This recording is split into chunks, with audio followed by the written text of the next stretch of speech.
Chapter 12, What I Saw of the Destruction of Weybridge and Shepperton. As the dawn grew brighter, we withdrew from the window from which we had watched the Martians and went very quietly downstairs. The artilleryman agreed with me that the house was no place to stay in. He proposed, he said, to make his way Londonward and thence rejoin his battery, number 12 of the Horse Artillery. My plan was to return at once to Leatherhead, and so greatly had the strength of the Martians impressed me that I had determined to take my wife to New Haven and go with her out of the country forthwith. For I already perceived clearly that the country about London must inevitably be the scene of a disastrous struggle before such creatures as these could be destroyed.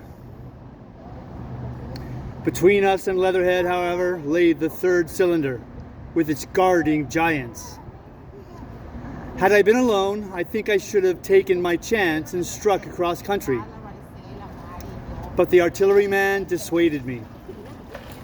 It's no kindness to the right sort of wife, he said, to make her a widow. And in the end, I agreed to go with him, under cover of the woods, northward as far as Street Cobham, before I parted with him. Thence I would make a big detour by Epsom to reach Leatherhead. I should have started at once, but my companion had been in active service and he knew better than that. He made me ransack the house for a flask, which he filled with whiskey, and we lined every available pocket with packets of biscuits and slices of meat. Then we crept out of the house and ran as quickly as we could down the ill-made road by which I had come overnight. The houses seemed deserted. In the road lay a group of 3 charred bodies close together, struck dead by the heat ray. And here and there were things that people had dropped, a clock, a slipper, a silver spoon, and the like poor valuables.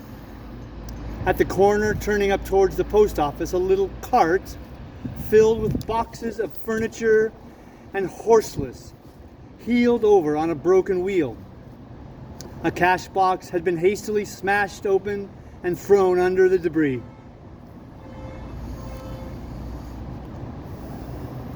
Except the lodge of the orphanage, which was still on fire, none of the houses had suffered very greatly here. The heat ray had shaved the chimney tops and passed. Yet save ourselves, there did not seem to be a living soul on Maybury Hill. The majority of the inhabitants had escaped, I suppose by way of the old Woking road, the road I had taken when I drove to Leatherhead, or they had hidden. We went down the lane by the body of the man in black, sodden now from the overnight hail, and broke into the woods at the foot of the hill. We pushed through these towards the railway without meeting a soul. The woods across the line were but the scarred and blackened ruins of woods. For the most part the trees had fallen, but a certain proportion still stood. Dismal gray stems with dark brown foliage instead of green. On our side the fire had done no more than scorch the nearer trees. It had failed to secure its footing. In one place the woodman had been at work on Saturday. Trees felled and freshly trimmed lay in its clearing, with heaps of sawdust by the sawing machine and its engine. Hard by was a temporary hut, deserted. There was not a breath of wind this morning, and everything was strangely still. Even the birds were hushed. And as we hurried along, I and the artilleryman talked in whispers and looked now and again over our shoulders. Once or twice we stopped to listen. After a time we drew near the road, and as we did, we heard the clatter of hoofs and saw through the tree stems, 3 cavalry soldiers riding slowly towards Woking. We hailed them, and they halted while we hurried towards them.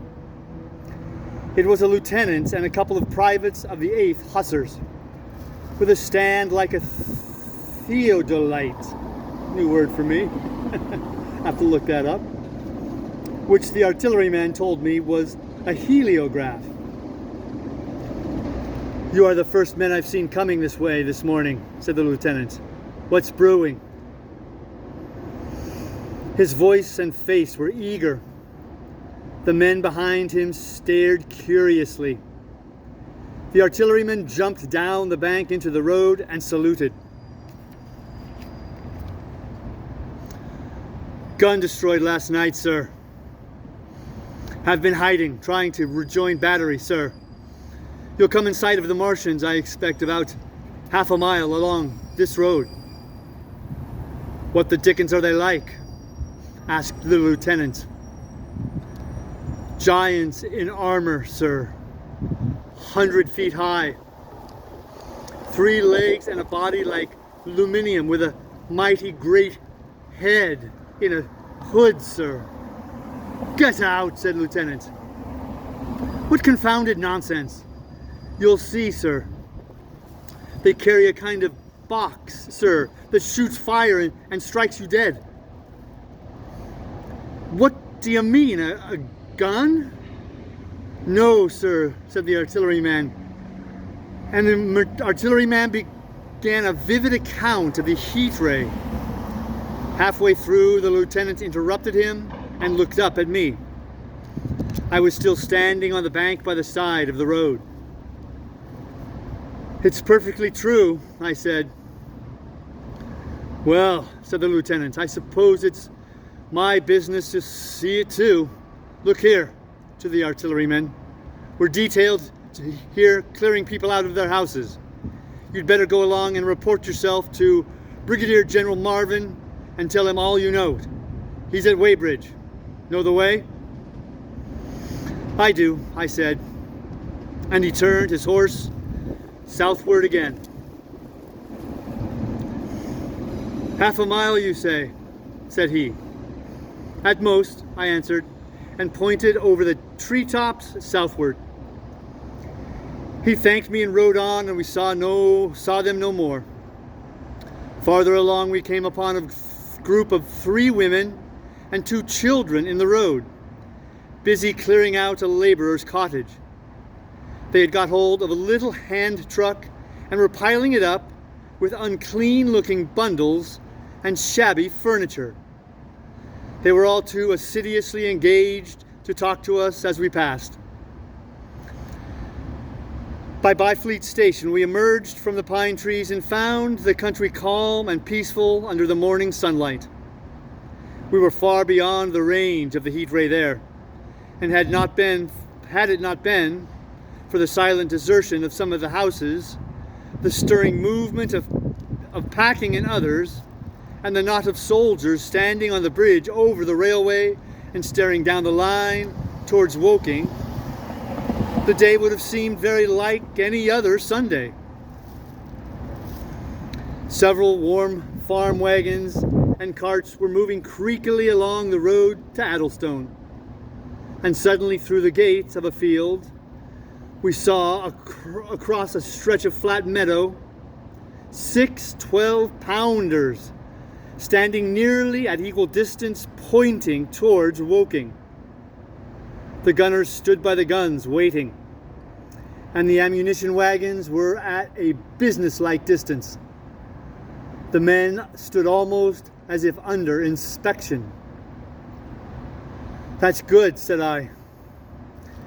"They will get one fair shot at any rate." The artilleryman hesitated at the gate. "I shall go on," he said. Farther on towards Weybridge, just over the bridge, there were a number of men in white fatigue jackets throwing up a long rampart, and more guns behind. "It's bows and arrows against the lightning anyhow," said the artilleryman. "They haven't seen that first beam yet." The officers who were not actively engaged stood and stared over the treetops southwestward, and the men digging would stop every now and again to stare in the same direction. Byfleet was in a tumult, people packing, and a score of hussars, some of them dismounted, some on horseback, were hunting them about. 3 or 4 black government wagons with crosses in white circles and an old omnibus, among other vehicles, were being loaded in the village street. There were scores of people, most of them sufficiently sabbatical to have assumed their best clothes. The soldiers were having the greatest difficulty in making them realize the gravity of their position. We saw one shriveled old fellow with a huge box and a score or more of flower pots containing orchids, angrily expostulating with the corporal who would leave them behind. I stopped and gripped his arm. "Do you know what's over there?" I said, pointing at the pine tops that hid the Martians. "Eh?" said he, turning. "I was explaining. These is valuable." "Death," I shouted. "Death is coming, death," and leaving him to digest that if he could, I hurried on after the artilleryman. At the corner I looked back. The soldier had left him, and he was still standing by his box, with the pots of orchids on the lid of it and staring vaguely over the trees. No one in Weybridge could tell us where the headquarters were established. The whole place was in such confusion as I had never seen in any town before. Carts, carriages everywhere, the most astonishing miscellany of conveyances and horseflesh.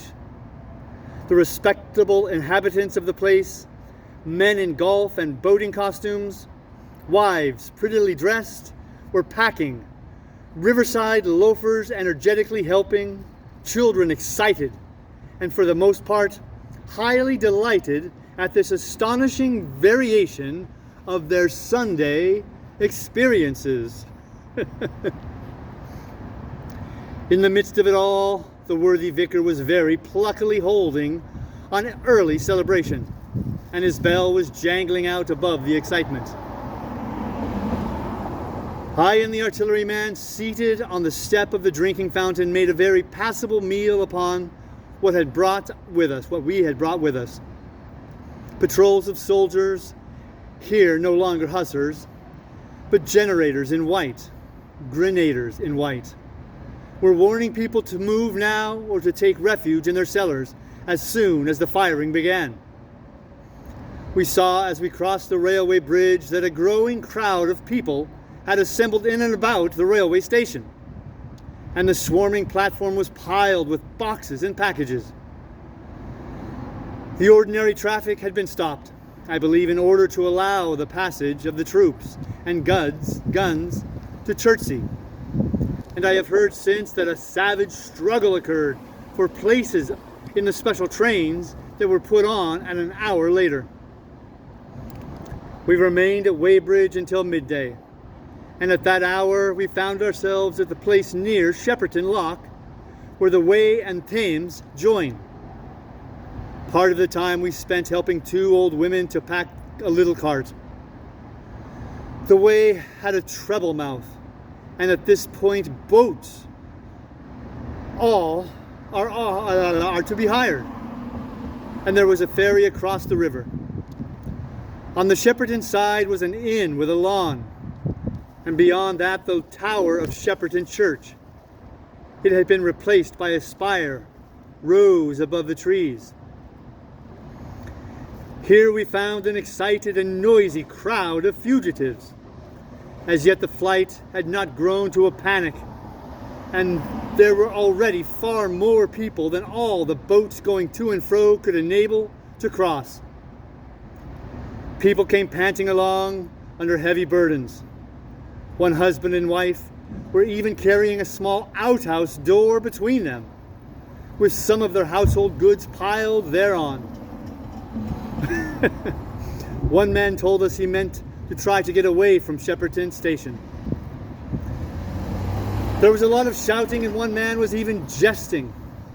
The idea people seemed to have here was that the Martians were simply formidable human beings who might attack and sack the town, to be certainly destroyed in the end. Every now and then people would glance nervously across the way at the meadows towards Chertsey, but everything over there was still. Across the Thames, except just where the boats landed, everything was quiet. In vivid contrast was the Surrey side. The people who landed there from the boats went tramping off down the lane. The big ferry boat had just made a journey. 3 or 4 soldiers stood on the lawn of the inn, staring and jesting at the fugitives without offering to help. The inn was closed, as it was now, within prohibited hours. "What's that?" cried the boatman.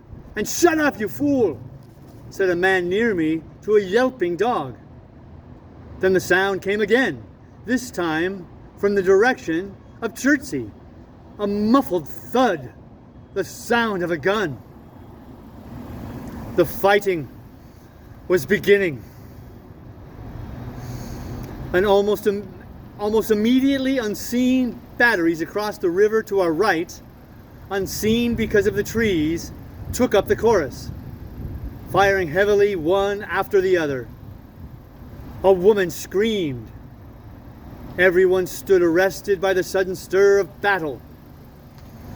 Near us and yet invisible to us, nothing was to be seen save flat meadows, cows feeding unconcernedly for the most part, and silvery pollard willows motionless in the warm sunlight. "The soldiers stop 'em," said the woman beside me, doubtfully. A haziness rose over the treetops. Then suddenly, we saw a rush of smoke far away up the river. A puff of smoke that jerked up into the air and hung, and forthwith the ground heaved underfoot, and a heavy explosion shook the air, smashing 2 or 3 windows in the houses near, and leaving us astonished. "Here they are!" shouted a man in a blue jersey. "Yonder! Do you see them? Yonder!" Quickly, one after the other, 1, 2, 3, 4 of the armored Martians appeared, far away over the little trees across the flat meadows that stretched towards Chertsey, and striding hurriedly towards the river. Little cowled figures that seemed at first going with a rolling motion and as fast as flying birds. Then advancing obliquely towards us came a 5th. Their armored bodies glittered in the sun as they swept swiftly forward upon the guns, growing rapidly larger as they drew nearer. One on the extreme left, the remotest, that is, flourished a huge case high in the air, and the ghostly, terrible heat ray I had already seen on Friday night smote towards Chertsey and struck the town. At sight of these strange, swift, and terrible creatures, the crowd near the water's edge seemed to me to be for a moment horror-struck. There was no screaming or shouting, but a silence. Then a hoarse murmur and a movement of feet, a splashing from the water. A man, too frightened to drop the portmanteau he carried on his shoulder, swung round and sent me staggering with a blow from the corner of his burden. A woman thrust at me with her hand and rushed past me. I turned with the rush of the people, but as I was not too terrified for thought, the terrible heat ray was in my mind. To get underwater, that was it. "Get under water!" I shouted, unheeded. I faced about again and rushed towards the approaching Martian, rushed right down the gravelly beach and headlong into the water. Others did the same. A boatload of people putting back came leaping out as I rushed past.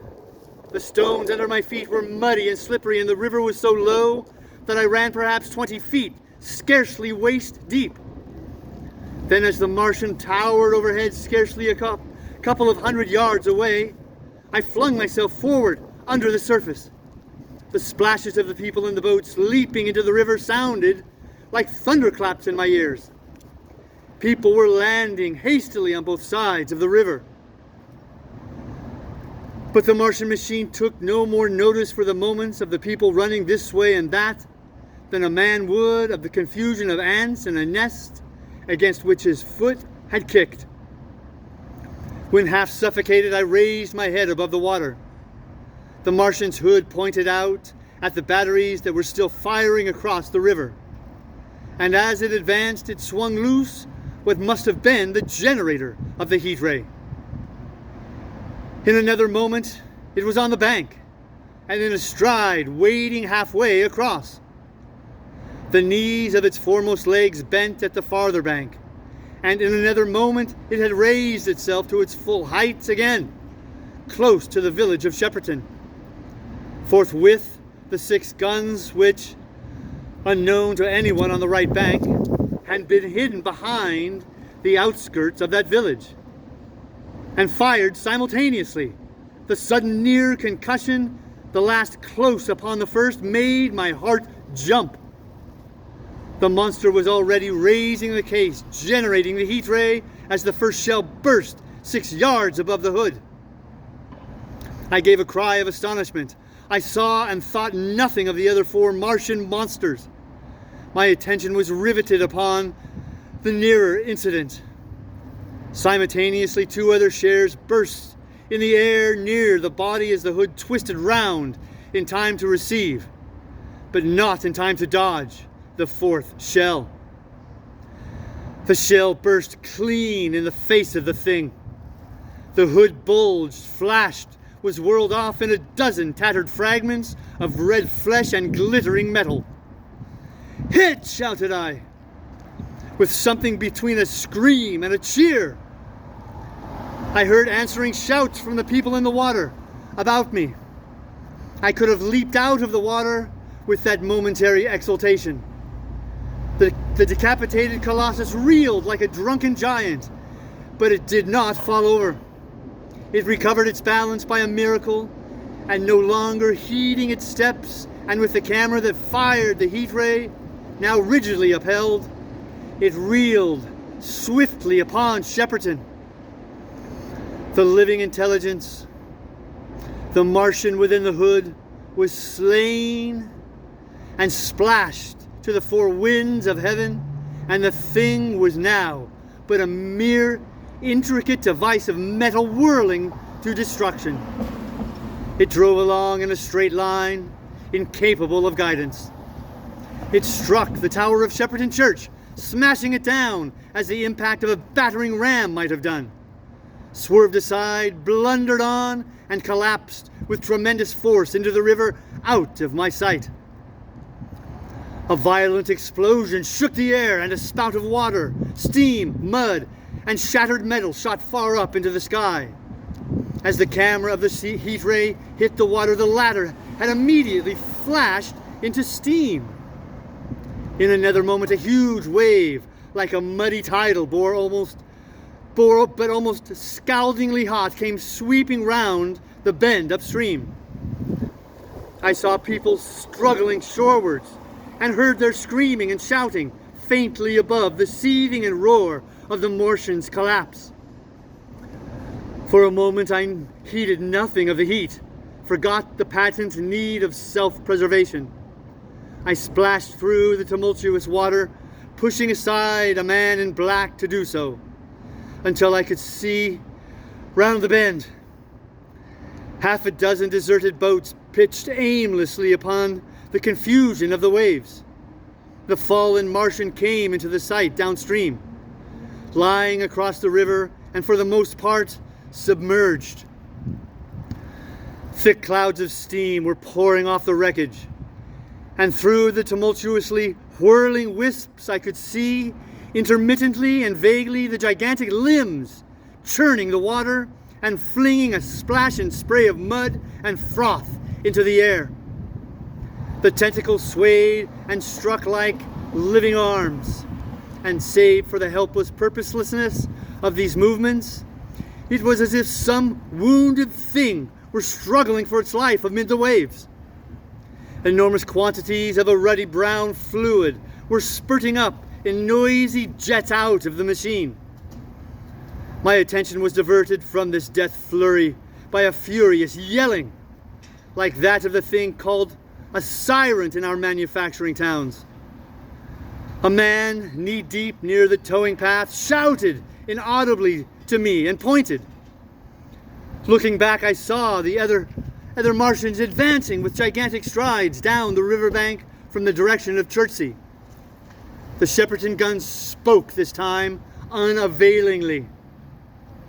At that, I ducked at once under the water, and holding my breath until movement was an agony, blundered painfully ahead under the surface as long as I could. The water was in a tumult about me, and rapidly growing hotter.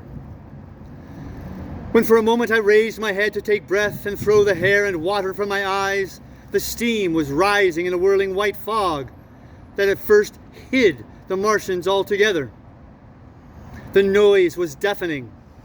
Then I saw them dimly, colossal figures of gray magnified by the mist. They had passed by me, and two were stooping over the frothing, tumultuous ruins of their comrade. The third and fourth stood beside him in the water, one perhaps 200 yards from me, the other towards Laleham. The generators of the heat rays waved high, and the hissing beams smote down this way and that. The air was full of sound, a deafening and confusing conflict of noises. The clangorous din of the Martians, the crash of the falling houses, the thud of trees, fences, sheds flashing into flame, and the crackling and roaring of fire. Dense black smoke was leaping up to mingle with the steam from the river, and as the heat ray went to and fro over Weybridge, its impact was marked by flashes of incandescent white that gave place at once to a smoky dance of lurid flames. The nearer houses still stood intact, awaiting their fate, shadowy, faint and pallid in the steam, with the fire behind them going to and fro. For a moment, perhaps, I stood there, breast high in the almost boiling water, dumbfounded at my position, hopeless of an escape. Through the reek, I could see the people who had been with me in the river scrambling out of the water through the reeds, like little frogs hurrying through grass from the advance of a man, or running to and fro in utter dismay on the towing path. Then suddenly the white flashes of the heat ray came leaping towards me. The houses caved in as they dissolved at its touch, and darted out flames. The trees changed to fire with a roar. The ray flickered up and down the towing path, licking off the people who ran this way and that, and came down to the water's edge, not 50 yards from where I stood. It swept across the river to Shepperton, and the water in its track rose in a boiling wheel, crested with steam. I turned shoreward. In another moment, the huge wave, well nigh at the boiling point, had rushed upon me. I screamed aloud and scalded, half blinded, agonized. I staggered through the leaping, hissing water towards the shore. Had my foot stumbled, it would have been the end.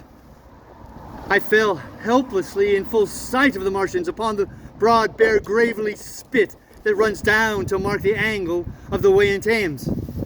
I expected nothing but death.